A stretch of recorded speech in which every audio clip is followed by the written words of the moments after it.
But Ivan, we don't screen calls. But when you got something like this, please volunteer it to us so we can get to you earlier.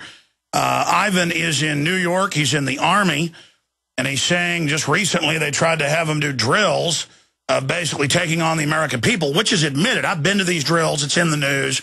They admit they're, quote, training to pull triggers the American people. Stars and Stripes magazine, that's in the Brigade Homeland Starts Its Tour article. You can just type that in. You'll be able to pull it up. But to have him question it and be kicked out of drill, and now he's saying a bunch of his unit are saying no, and he's giving out names, I guess. Ivan, go ahead and give us in a few minutes here. We appreciate you standing up for the Constitution. Give us the full synopsis, recap it, where this was, when this happened, and how many people are refusing to go along with this. Well, our unit consists of about, I would say, 150 people. We were informed to go in and continue with the training, and I refused. I told my guys, you know, this is against the Constitution. Why are we even trained to take firearms from civilians in general? And this is what I'm upset at, you know, and I regret joining the military for this, is that if we have a voice, we are told to shut up and follow commands. Now, most of my unit, I mean, is questioning everything, and we decide not to attend drills in general, you know. We think that people should have the rights, the constitutional rights, and military can go to hell for, I don't know. I'm not going to listen to no command, no high command, and if they ever implement martial law and try to tell me to go out there and shoot civilians, I have one thing coming for them, you know. It's ridiculous, and I'm ashamed. I'm ashamed to be an American citizen at the moment. Wow. What else happened? Well, afterwards, I was escorted by MP military police, and I was told to get out of the post. And I was like, all right, I'll leave. And I took my bag and I left. And I told my drill sergeant, and I'm not going to attend drill anymore. Also, one of my friends came back from Fallujah in Baghdad, and he's sick. He's sick. He's losing his hair. You know, a lot of unknown things. And this guy's a health freak. So I'm scared of my government right now at the moment, you know? Wow. Well, I'm sorry to hear that this is happening. Can you send us an email with any of your other associates or people we can talk to maybe get some press on this? Because where is this going now? I mean, when were you kicked off the base? Well, I was kicked off. We went to Huntington Station. And they have routine drills every month, Huntington, Fort Dix. Basically, the Eastern region has monthly drills. And we're now being trained to attack civilians. And most of us are not complying with their orders. So somebody who doesn't comply with their orders, a soldier that does not comply with the orders, will be kicked off the base.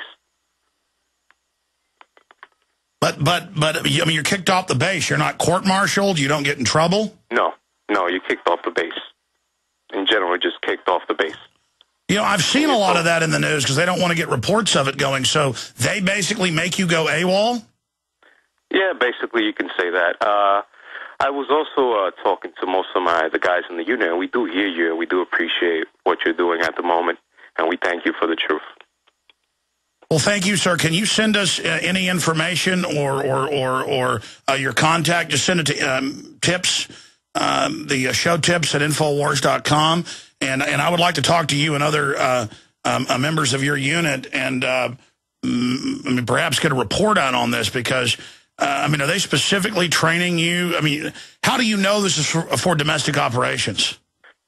Well, the dummies, we were breaching a building, and we're told to clear the building, and it's a routine training drill. And the dummies were dressed like regular civilians with regular jeans, clothes. You know, one of them had a bandana, American bandana on the head. I was like, what the hell's going on here? I turned around and looked at the guys, and I said, are you serious? Are we going to go through with this crap, or are we going to just say no more? All right, incredible information. God bless you, my friend. I appreciate Ivan calling into the show, and stay in contact with us. Send us an email with more information. Thank you. That is really frightening information. But I can pull up right now, New York Times. Explorer scouts trained to take on terrorists and more. From 3 years ago. and it's got a whole bunch of photos in it, and the first line says they're training to take on disgruntled vets and kill them. And it shows them practicing to kill good old boys, basically.